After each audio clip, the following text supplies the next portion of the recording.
flau'jae Johnson will forego WNBA draft, return to college. So this is one of the players that I was speaking of who could be a potential top 10 pick in this year's WNBA draft. He is foregoing her. He is foregoing the opportunity to go into the WNBA. Let me just get these articles up. And then the big one that kind of shocked everybody was Olivia Miles.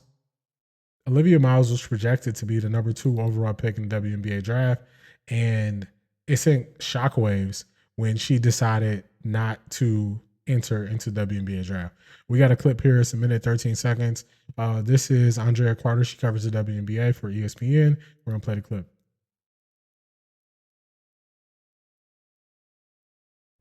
Wild is closer. All right, so we got a 15-second ad here. Anytime you see an ad, hit the like button, hit the subscribe button. Live on X, live on Twitch, replays on X, clips and longer replays on the YouTube channel. One of the top picks in the WNBA draft, if she went, decided not to go, but also decided she's not going to play at Notre Dame. She's going to enter the transfer portal. What's your reaction when you heard that story?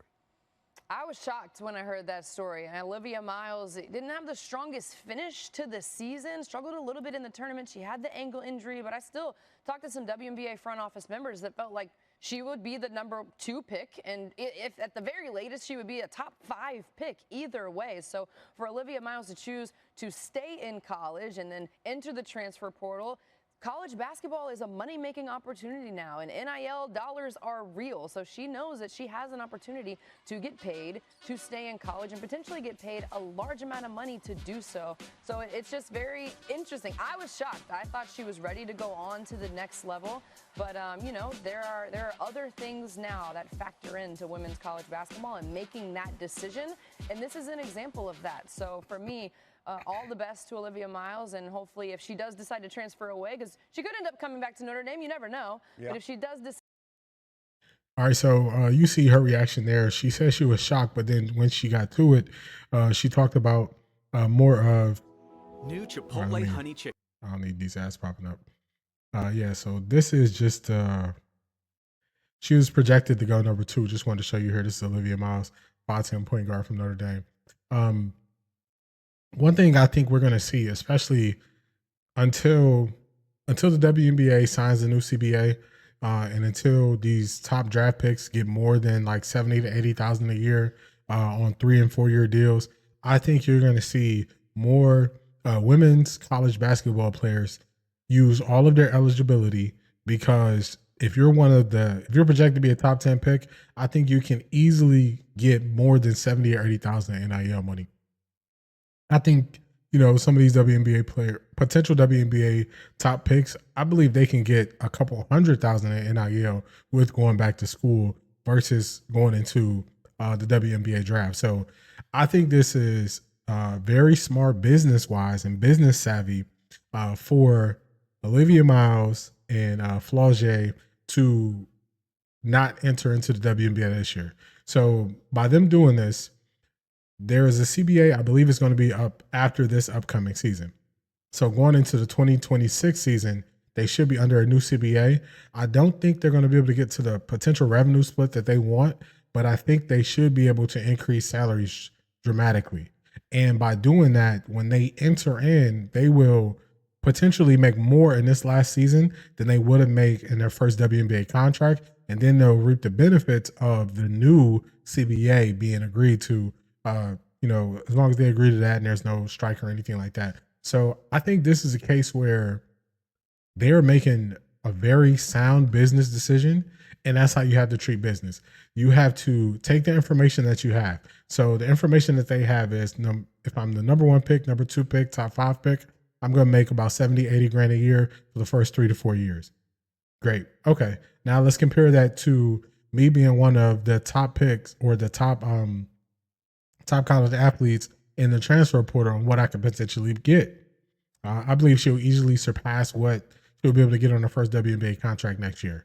So from a business standpoint, based on the information that she has, this is a very smart decision, very sound decision. And I like the fact that before the NIL was just a wild, wild west and all this stuff, but now you are seeing these college athletes become more business savvy early on before they even make it to the pros. And I think that is just experience that's going to be invaluable throughout their entire careers. So I applaud them. I think this is a great decision. I think we'll see this more until we get everything squared away with the CBA and the WNBA. I think this is just a normal thing. You're going to see seniors going in. This is also something people didn't talk about it that much, but Carson Beck, before the year, quarterback at Georgia, he was potentially going to be one of the top 3 to 4 quarterbacks picked in this draft. His season didn't go as planned. He went back to Miami, and there's some numbers going out there that he might have got around 10 million for just his last year. So for him, that made sense, because he can potentially build up his draft stock versus being a, second round or third round pick.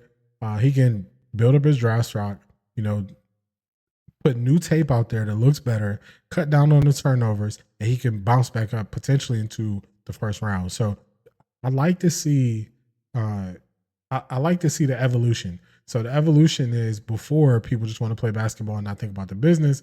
Now you see in college, they're thinking about the business before they go into the pros. So I think that's just, you're going into the pros with the right mindset when you actually get there. So I think that's great decisions there. And I wanted to highlight that because, it leads to what we're going to be speaking about this entire show is just decision making and how people kind of, they make decision making harder than it has to be. So I think this is one of those things where they're making great decisions and they're making sound, fast decisions. And that's what you need.